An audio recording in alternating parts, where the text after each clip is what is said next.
Seguimos con el estudio de Efesios. Ha sido de bendición. Capítulo 1, capítulo 2. Imagínense el capítulo 3. Espectacular. Y vamos a ir desglosando cada versículo. Este estudio habla de una nueva vida. Una nueva vida en Cristo. ¿Ven? Los primeros 3 capítulos vimos el llamado celestial. Ahora en esta parte vamos a ver el caminar del cristiano aquí en la tierra. Ahora no es un caminar mundano, es un caminar de un cristiano que camina en este mundo de perdición. Amén.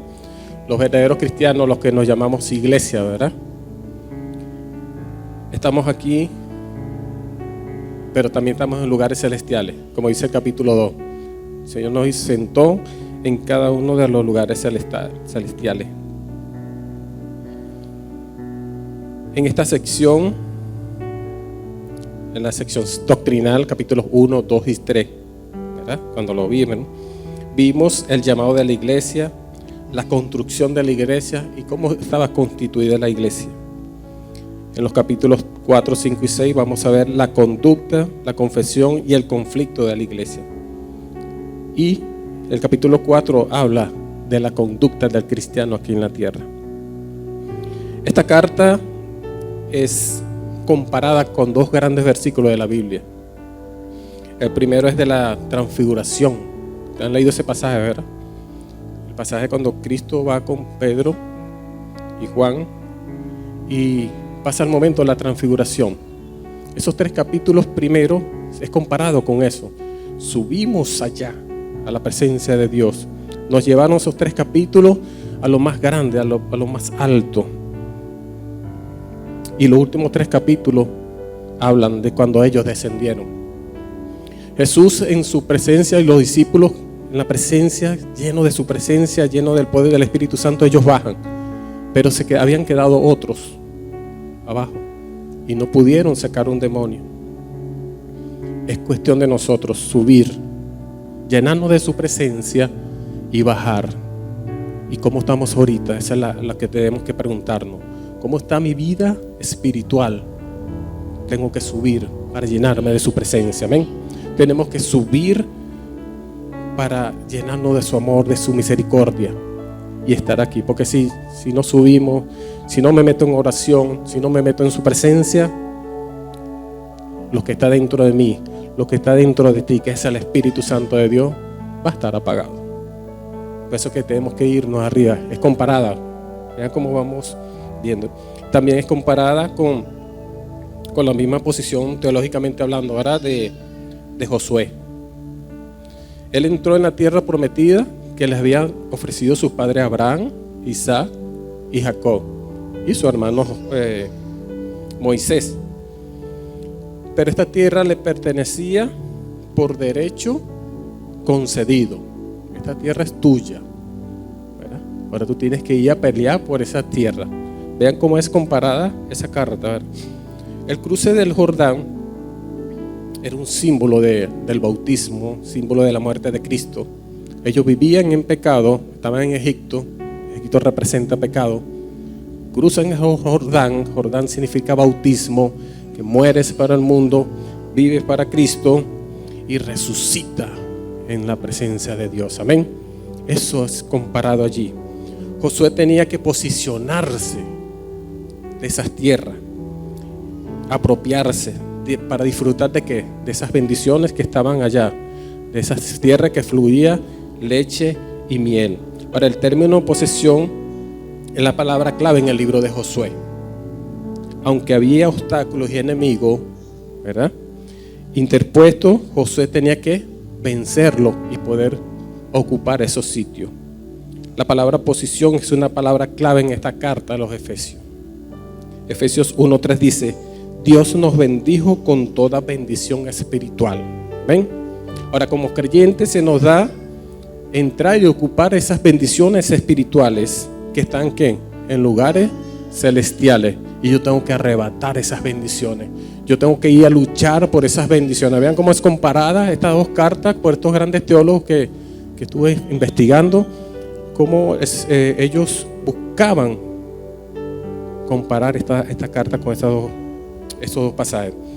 Ahora, esas inescrutables riquezas en Cristo deben ser buscadas ¿con qué?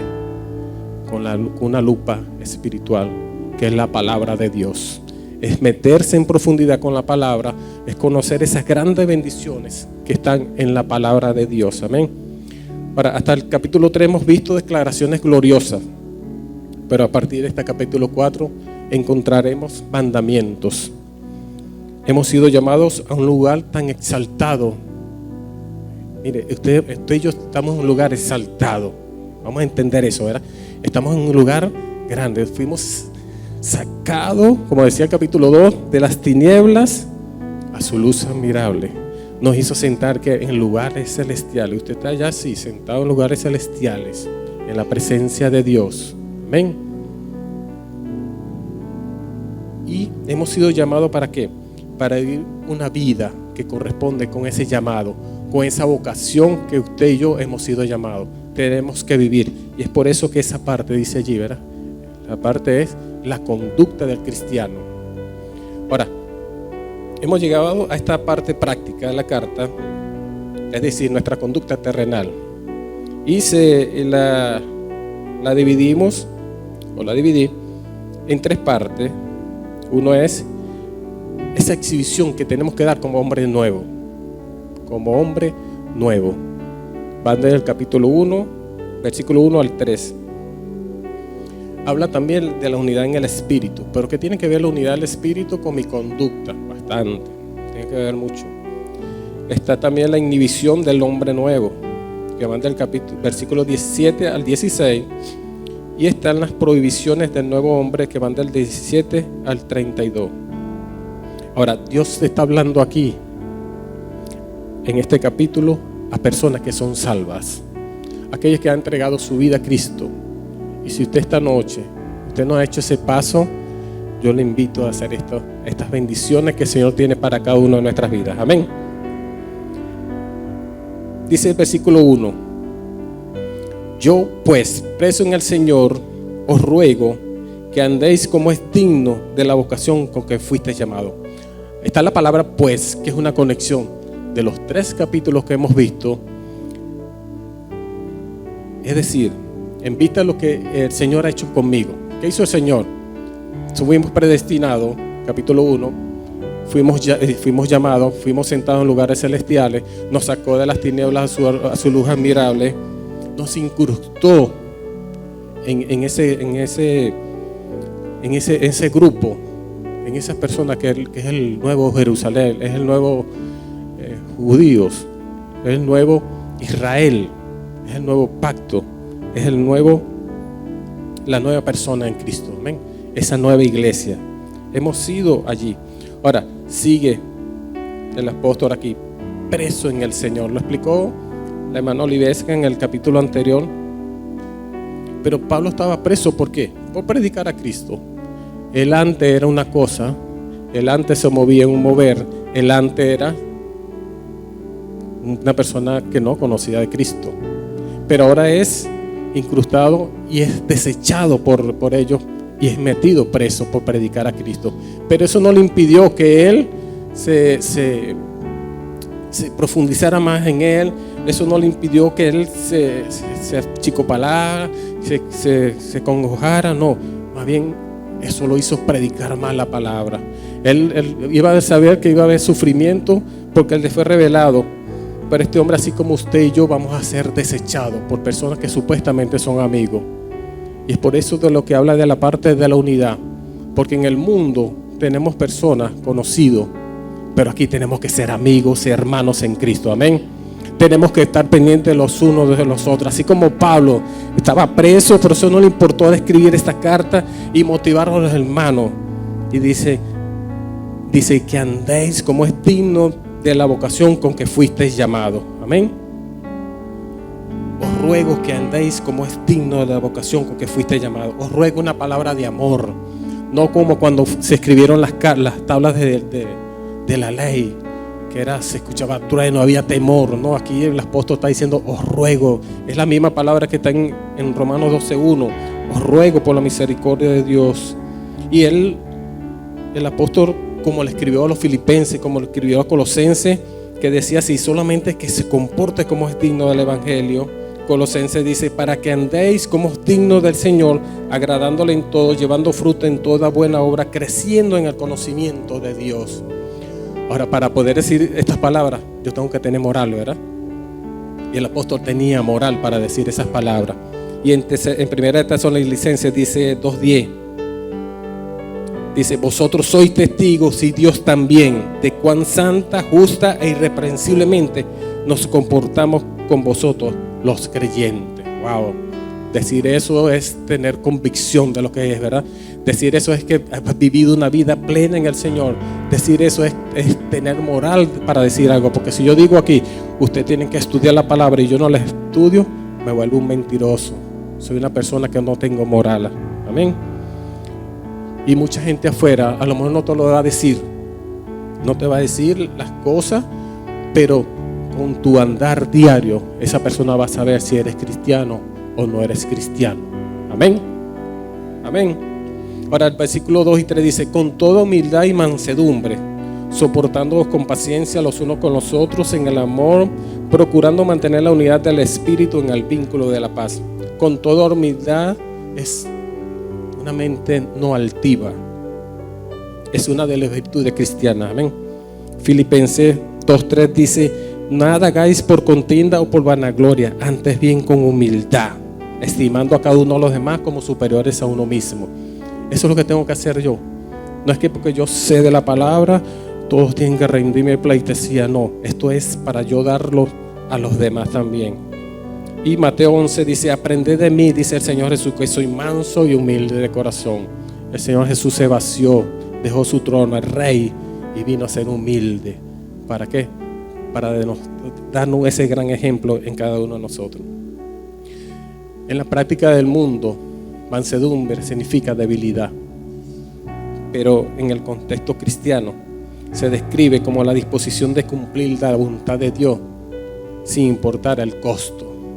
Eso es mansedumbre. No importa lo que venga, no importa lo que pase, no importa lo que tengas que desprenderte, no importa lo que tú tengas que quitar, contar de hacer la voluntad del Padre, que ese sí te reconoce y ese sí te valora lo que tú haces por la obra. Amén. Dice, soportándonos con paciencia los unos con los otros en amor, es decir, controlarse a uno mismo en una actitud de amor. Dice, procurando mantener la unidad del Espíritu en el vínculo de la paz. Es una unidad que fue creada ¿por quién? Por el Espíritu Santo de Dios. No fue creada por nosotros. Es una unidad, pero hay un mandato. ¿Cuál? Mantener la unidad del Espíritu en el vínculo de la paz. Dice Juan 17:21, para que todos sean uno, como tú, oh Padre, en mí y yo en ti. Que también ellos sean uno en nosotros, para que el mundo crea que tú me enviaste. Si hay unidad, si hay amor, si hay comprensión en nosotros, el mundo va a conocer que hay un Dios verdadero, ¿verdad? El mundo va a ver que esta gente de CCI provoca ir allá a ver. Esta gente de CCI provoca escucharlos hablar. Me encanta cómo camina la hermana Olivesca con ese paso firme. Y a mí también me encanta. Aleluya. Ahora, dice allí, ¿verdad? Del 4 al 6 dice, hay 7 elementos de esa unidad que yo tengo que mantener. 7 elementos que habla de la perfección de Dios. Número 7, un solo cuerpo, un solo espíritu, como fuiste también llamado en una misma esperanza de vuestra vocación, un solo Señor, una sola fe, un solo bautismo, un solo Dios y Padre de todos, el cual es sobre todo y por todos y en todos. Amén. Un solo cuerpo, el cuerpo, la iglesia, desde Pentecostés hasta que Cristo venga por su iglesia. Y los otros, más, ya les explico. Está un solo espíritu, que es el Espíritu Santo, que es el que bautiza al creyente y eso hace una unión con Cristo. Y Él que nos pide eso, que conservemos esa unidad, una misma esperanza. Nuestra meta, ¿verdad? Como dice Tito capítulo 2 verso 13, la llama la bienaventuranza, la esperanza bienaventurada, esa esperanza que es estar con el Señor en la eternidad. Esa es nuestra esperanza, que tengamos nuestra familia, nuestros hijos, todos nuestros familiares, nuestros amigos, todos sus familiares en esa esperanza que va a ser para siempre. Dice un solo bautismo, es por eso que obedecemos, como dije en el ejemplo de Josué. Estamos en el mundo, el Señor nos convierte, nos llama a su presencia, obedecemos ese llamado del bautismo, ¿verdad? Y lo hacemos ¿cómo? Con conciencia. Antes yo no sabía por qué me bautizaron cuando estaba pequeño, pero ahora cuando conocí al Señor, es que yo tengo que morir a ese mundo, morir a mis pasiones, morir a ese viejo hombre, y que salga ese nuevo Enrique, y que salga esa nueva persona en Cristo Jesús. Amén. Esa resurrección, somos resucitados, fueron quitadas esas ropas viles de nuestro cuerpo y el Señor nos vistió. Hay un pasaje en Ezequiel que habla del sumo sacerdote Josué, que él dice que tenía las ropas viles y llegó el Señor y se las quitó y le colocó unas vestiduras especiales, una vestidura santa. Y un solo Dios y Padre de todos. Esto se refiere a la paternidad de Dios. Muchos en la calle hablan de Dios, Dios es su Padre, pero no hacen la voluntad del Padre. El que hace la voluntad del Padre, ese es mi hermano, ese es mi amigo, dice el Señor Jesucristo. El que hace la voluntad del Padre. Y para tener ese carácter de hijo, yo tengo que tener a Cristo como mi Salvador. Se recibe por medio de ese gran sacrificio que hizo Cristo por cada uno de nosotros. Para los versículos 7 al 16, que habla eso de la inhibición del hombre nuevo. Inhibir es abstenerse, dejar de actuar, echarse fuera de un asunto o abstenerse de entrar en él o tratarlo. Como cristianos, ya tenemos que dejar actuar como niños, con esos niños espirituales. Y la Biblia habla de niños, no aquí de estos chiquilines, sino de la inmadurez. Ya no seamos inmaduros espirituales. ¿Qué tiempo tienes en el Señor? ¿Cuánto has crecido en el Señor? Amén. Debemos enfocarnos en ese plan maravilloso que tiene Dios para tu vida y que tiene Dios preparado contigo para ir a otros. Ese llamado, esa vocación por lo cual fuiste llamado. Amén.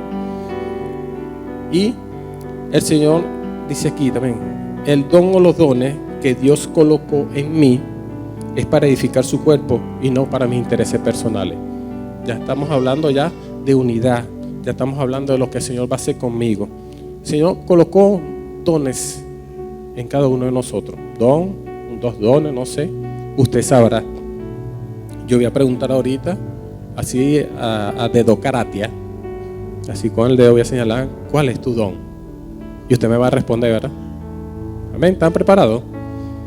No, pero no lo voy a hacer. Porque usted tiene que saber cuál es su don, cuál es su llamado, en qué te llamó el Señor. Si tú fuiste llamado para maestro de la palabra, tú tienes que ya estar metido como en la palabra, como es mi hermano Jairo, que es un maestro de la palabra, un hombre que yo admiro. Mi hermana, mi esposa, es una maestra en la escuela y en la iglesia. ¿Ven? El Señor nos dio dones. Ahora, las cartas son argumentaciones, pendiente aquí, y cada texto tiene una idea principal y una idea secundaria. Si yo agarro una idea secundaria y quito la principal, se pierde el mensaje, ¿verdad? El versículo 7 dice, pero a cada uno de vosotros fue dada la gracia conforme a la medida del don de Cristo. Y se va del 7, 8, 9, 10, 11, 12, 13, 14, 15 y 16. Ese es el versículo clave. Pero a cada uno de nosotros fue dada la gracia conforme a la medida del don de Cristo. Gracia. La gracia es ese regalo hermoso que te dio Dios, que me dio Dios. Esa gracia que se nombra en el capítulo 2, la gracia y la salvación que se nombra en ese capítulo. La gracia es ese regalo hermoso que es la salvación que el Señor nos dio a cada uno de nosotros. Ahora, esa gracia está vinculada a un pacto con promesa. ¿Ven? Dios da gracia para que sus promesas se cumplan en cada uno de nuestras vidas, para que tu vida y mi vida se realicen esas promesas. Conforme a la medida en que necesitamos, fue suficiente. El Señor dio una medida. No es que te dio a ti más, a ti menos. No, una sola medida para cada uno. Y eso yo no puedo hacer compararme con Billy Graham, John Pippen, ¿cuál es el otro? John MacArthur. Todos esos predicadores. No, el Señor me dio una medida. Y yo tengo que ir a buscar esa medida, desarrollarla, porque el Señor me capacitó para toda buena obra. Amén. En el nombre de Jesús. Dice, por lo cual, el versículo 8, subiendo a lo alto. Ahora, él dice aquí, ¿verdad? Pero cada uno de nosotros nos dio don. Ahora, ¿cómo nos dio ese don? ¿Cómo fue ese proceso del don que nos regaló, de ese regalo? Dice el versículo 8. Por lo cual dice, subiendo a lo alto, llevó cautivo la cautividad y dio dones a los hombres. Versículo 9 y 10. Y eso que subió, ¿qué es? Sino que también había descendido primero a las partes más bajas de la tierra. El que descendió es el mismo que también subió por encima de todos los cielos para llenarlo todo. ¿Ven? El Señor Jesús estaba en el trono.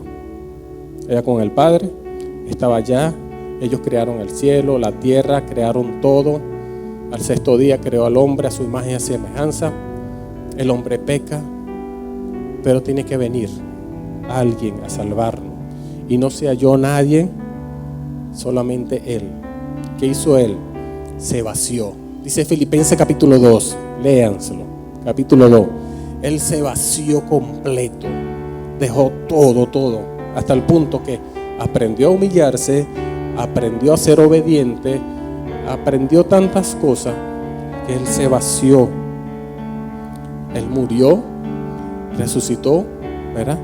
Y dice Filipenses 2:9, por lo cual también Dios le exaltó hasta lo más alto y le dio un nombre que es sobre todo nombre, que es el nombre de Jesús, el Dios y Salvador de cada uno de nosotros. Amén. Él merece un aplauso porque Él es digno de toda alabanza y de toda gloria. Ahora, en esa ascensión ocurrieron dos cosas grandes. Estaba el seno de Abraham y estaba el infierno, lo que llaman el paraíso, ¿verdad? En la parte baja dice la Biblia que estaba en Lucas 16, que está el rico y Lázaro. Ahí ese pasaje, léanlo también. Y aparecen dos sitios en un mismo sitio, como decirle, estaban aquí los del infierno, los que nunca creyeron en Cristo, los que no creyeron en la promesa, y estaban aquellos que esperaban esas promesas. Estaba David, estaba el hombre de la cruz también, ¿verdad? Que el día que murió dice, Señor, acuérdate de mí cuando vengas en tu reino. Y el Señor le dice, de cierto estarás conmigo en el paraíso. Dice ahí, ¿verdad? Que Él descendió a las partes más bajas. No que fue a recibir un castigo. No, Él fue a buscar a esos cautivos. Los sacó de allí. El paraíso ya no existe. ¿Ok? No, yo voy para el paraíso. No, dirá usted, yo no. Yo voy para la presencia de Dios. Aleluya. Yo voy para su presencia, porque dice que el Señor está ¿dónde? En el tercer cielo. Cuando yo muero, estoy ausente del cuerpo, dice Pablo, pero presente en el Señor. Estoy en su presencia. Él llevó cautivo, todos los que estaban cautivos ahí, los sacó y los llevó a la presencia de Dios. Aleluya. Se merece un aplauso porque Él nos hizo también a cada uno de nosotros. Subió a los altos, nos hizo entrar en lugares celestiales. Es ahí donde, y dice otra parte, que en el Salmo 68 dice que tomó de los hombres, tomó de aquellos y lo repartió a la iglesia. Dio dones a cada uno de nosotros. ¿Cuál es tu don? ¿Para qué ese don? ¿Verdad? ¿Es para qué? Para ponerlo a disposición de cada uno de nosotros, a servicio. Eso es servicio para cada uno de los que estamos aquí.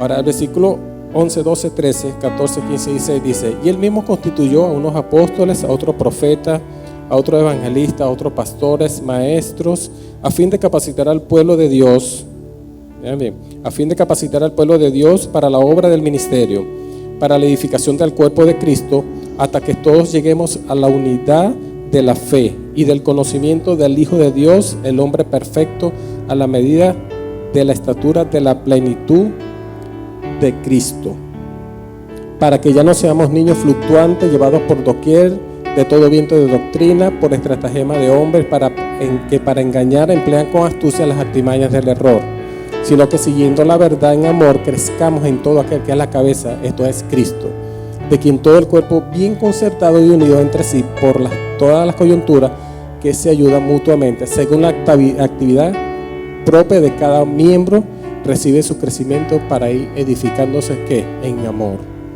Amén. Ahora este versículo 11, 12, 13, 14, 13 no se refiere a los dones que Cristo ha dado a los hombres. Lo que habla aquí es que Cristo toma ciertas personas que ha recibido unos dones determinados, pero los entrega ¿para quién? Para la iglesia, para edificación. Dice ahí, ¿verdad? Para edificación del cuerpo, hasta que todos lleguemos a la unidad, seamos plenos, capaces. Por eso hay que estudiar la palabra, por eso que cada vez que usted sale de aquí de la palabra, usted tiene que salir transformado. Tenemos que salir transformados por esa palabra de Dios, ¿verdad? Lleguemos a la unidad de la fe y del conocimiento del Hijo de Dios. ¿Cuán conoce al Señor?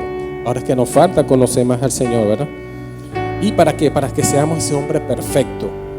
Nos comparamos ahorita, ¿verdad? Con lo que éramos antes del Señor, que va a ir perfeccionando todo cada día, según Filipenses 1:6.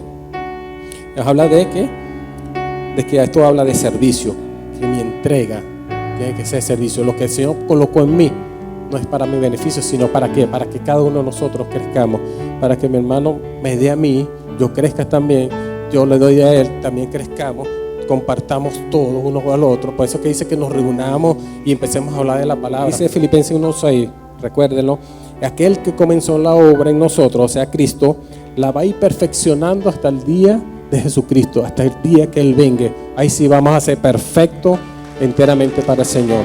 Pero Él va a ir poniendo esto, por eso son los estudios, no nos los perdamos. Estos estudios que el Señor le coloca a los pastores, vamos a venir. Mire, esto es por amor, esto es por pasión. Nosotros nos podemos quedar los lunes en la casa acostados, viendo televisión o salir, ¿verdad? Pero hay algo en nosotros que es el Espíritu Santo, como decía Jeremías. No quiero ir a predicar, Señor, pero hay algo que arde en mí, que es el Espíritu Santo de Dios. Ese ardor, ese amor, esa pasión. Y ayer yo le di gloria a Dios porque estaba orando y fue un gran número de nuevos creyentes que están con nosotros, que sé que el Señor les impartió palabras ayer.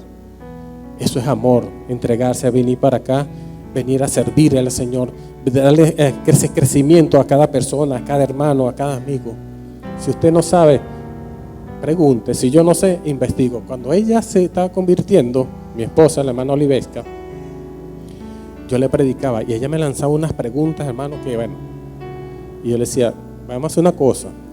Si yo no la sé, pues yo no me la sé toda, usted y yo vamos investigando. Yo decía, no, yo investigo. No, usted y yo vamos a investigar.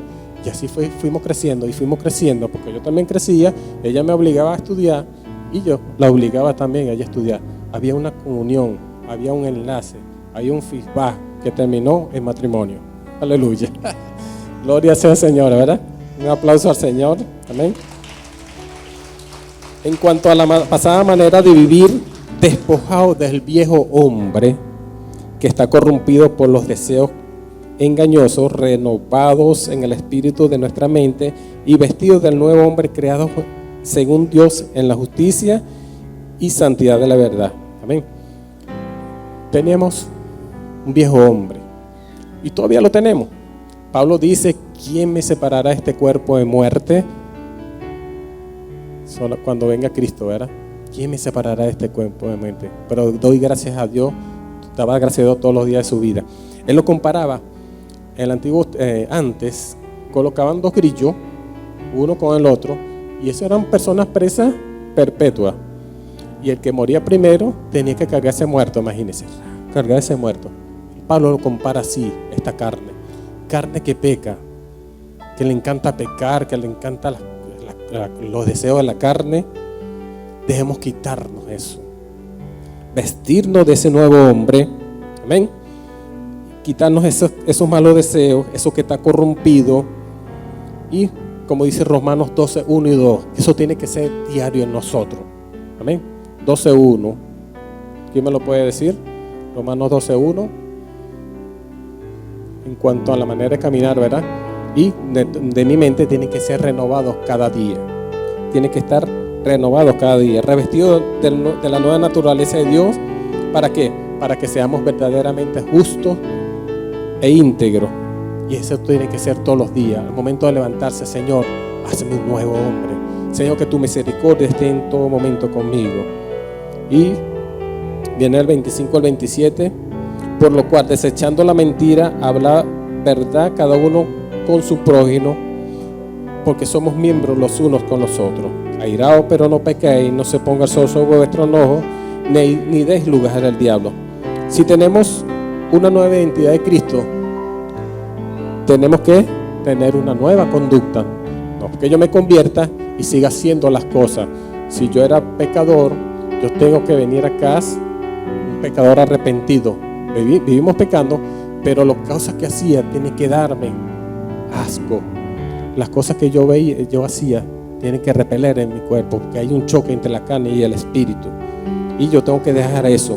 Tengo que tener una nueva conducta. Ahora, la mentira que dice allí, ¿verdad?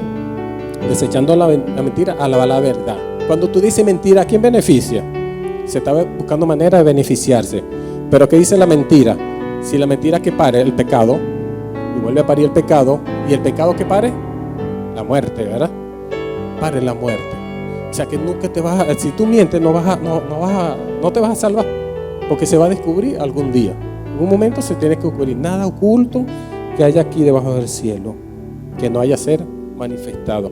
Ahora, cuando yo hablo de la verdad, cuando yo soy sincero de verdad con mis hermanos, oye, Pastor Raúl, llegué tarde porque me levanté tarde. No le dice, Pastor Raúl, oye, no sé, el carro no me quiso prender, pero fue mentira. Pero en un momento eso se va a dar cuenta. O el Señor va a ver por revelación. Mira, yo conozco una hermana que cuando ella está ministrando, una vez estábamos orando, y ella empezó a ministrar y la persona decía, no, ore por mí por esto. No, pero el Espíritu Santo me está revelando esto, que tú estás haciendo esto y esto y esto. Y se puso a llorar la muchacha. Revelación. Cuando estoy metido en la presencia de Dios hay revelación del Señor, amén. Meterse en la presencia de Dios. Versículo 28, el que hurtaba no hurte más, sino que trabaje haciendo con las manos lo que es bueno, para que tenga que compartir con el que padece necesidades. Ganando las cosas como es, con sinceridad, es invertir en la voluntad de Dios para dar al necesitado. Ninguna palabra corrompida salga de vuestra boca, una palabra decadente o corrupta, sino la que sea de buena y necesaria para la edificación, a fin de dar gracia a los creyentes. Ahora, ¿qué debemos hacer? Es escuchar al Espíritu Santo de Dios, que mora en cada uno de nosotros. Y Él va a ir quitando. Hay algo que hay que quitar en tu vida, eso Él lo va a ir quitando. A veces lo corta de una vez. Hermano, a mí me quitó la tomadera. Yo tenía una zona de polar, imagínense. Y me colocaba, me convierto en un abril. Y en diciembre, imagínense que esas son las rumbas grandes. Y me colocaban la cerveza así. Y bueno, sentía una repugnación. Y después trabajando con el camión, yo repartía 2 cajas de cerveza y repartía tratados. Y me avergonzaba. Llegó un momento, Señor, no quiero más nada con esto. Entregué eso, que el Señor tenía un plan conmigo, algo maravilloso. ¿Ganaba plata? Sí ganaba, pero servirle al Señor es mejor, amén. Servirle al Señor es lo mejor. Y no contristéis al Espíritu Santo de Dios, con el cual fuiste sellado para redención. Es que no obstaculizar la obra del Señor. Tiene que haber un orden en nuestra vida. Si hay desorden, si hay algo en desorden en nuestra vida, tenemos que ordenar nuestras vidas delante del Señor, amén. Si usted está en fornicación, usted tiene que estar casado. Hay que ordenar su altar familiar. si está si está robando, si está haciendo algo malo que no está en orden, algo que no está en orden, eso es entristecer al Espíritu Santo de Dios. Y el Espíritu Santo de Dios se va a paralizar, porque no va a ver la obra en ti, no puede. ¿Por qué? Porque somos luz. Y si una persona, como dijo ahorita, si yo estoy en pecado, yo estoy predicando, y la persona que está ahí me dice, va, porque tú eres esto, tú eres ladrón, tú eres adúltero, tú eres fornicario, tú eres etcétera, etcétera, no va a haber un testimonio y el Espíritu Santo se va a contristar. Pero ¿qué hace Él? Él empieza a redarguirte. ¿Ven? Él empieza allí a trabajar contigo, estás haciendo esto malo, empieza a ungirte, empieza a tratar contigo, a restaurarte, empieza a redarguirte, porque ¿qué? Pues tiene un plan y un propósito con cada uno de sus vidas. Y dice también aquí, quítense de vosotros, y pido al ministerio de adoración pasar, ¿verdad? Quítense de vosotros toda amargura, enojo, ira, gritería y maledicencia y toda malicia. Toda amargura, ¿cómo empieza? Por algo que dañó tus emociones. Y empecé a crecer, ¿qué? Una raíz de amargura. Empieza a crecer y empieza a crecer. Dice que un poco de levadura, ¿qué? Leuda toda la masa. Y si yo tengo una amargura y yo estoy con ustedes, va a llegar un momento que los voy a contaminar, ¿verdad? Ahora, ¿qué produce esa amargura? Alegría, no, ¿verdad? Enojo. La palabra enojo aquí es comparada en el griego con un toro de esos bravos que se así hace, ¿verdad? Así es comparada, que explota, es como el fósforo, ¿verdad? Que cuando usted le pone a la mecha y ¿qué hace? Viene lo que llaman la ira, ahí donde usted explota. La ira es eso, es la parte donde usted va a explotar y empieza a decir gritería y maledicencia y todas esas cosas malas. ¿Qué dice el Señor aquí? Que nos quitemos todo eso. Que si tú tienes una raíz de amargura, tú tienes que perdonarte. Si nosotros perdonamos, nos sanamos nosotros, nuestros corazones. Y el Señor va a hacer algo, porque eso es parte de obstaculizar, de entristecer al Espíritu Santo de Dios. Es quitar eso. Dice que, y toda malicia. ¿Sabe qué es eso? Que cuando alguien me hace algo a mí, yo busco manera de vengarme. ¿Verdad? Que provoca. Yo voy a buscar maneras como hago para que él me pague lo que me hizo. Entonces eso no se queda así. No se queda, no. Dice el Señor que nos quitemos todo eso. Mía es la venganza, dice el Señor. Pongamos eso en manos del Señor, amén. Mire, hermano, un testimonio fuerte. Usted conoce al negro Esteban, el médico que era pastor aquí, está en Canadá. En Richelieu se habían metido lo del sindicato. Y ese hombre, mire, me agarró a mí, creo que andaba Armstrong. Vamos a orar, hermano, vamos a orar, Salmo 68. Señor, sácalos, si no se convierte, llévatelos. A los pocos días los mataron a 3. Wow, este hombre no, es la oración, hermano. Gente, hermano, mire, dejó la ira a Dios. Deja tu ira a Dios, deja todo a tu Dios. Sé tú sano, sé tú sano. Mire, se cosas en el Señor. No podemos estar en amargura, no podemos estar malos, no podemos estar peleados, nada. Vivamos en armonía, vivamos en unidad, vivamos en gozo con el Señor, vivamos, mire, estamos pendientes los unos a los otros. Dice, los discípulos repartían cada uno según sus necesidades. En Hechos, ¿se recuerdan? Y vendían cada uno sus propiedades. ¿Qué pasaba? Los que no tenían nada fueron desechados por seguir a Cristo. Y cuando eran desechados, eran quitados. Mira, usted no podía ni comprar ni nada. Fuera desechado, fuera de redil de los judíos. Pero había un redil que es cristiano, un redil que es la iglesia. Ven, un redil que es esa iglesia como ese seis, que estamos pendientes los unos de los otros, que estamos pendientes de mi hermano que de alguna necesidad, estamos corriendo allí. Amén. Esa es la unidad que quiere el Señor, que estemos nosotros unos a otros comprometidos con cada uno de nosotros, que es lo que nos manda el Señor. Ponte en pie, iglesia. Somos CCI, forjadores de éxito.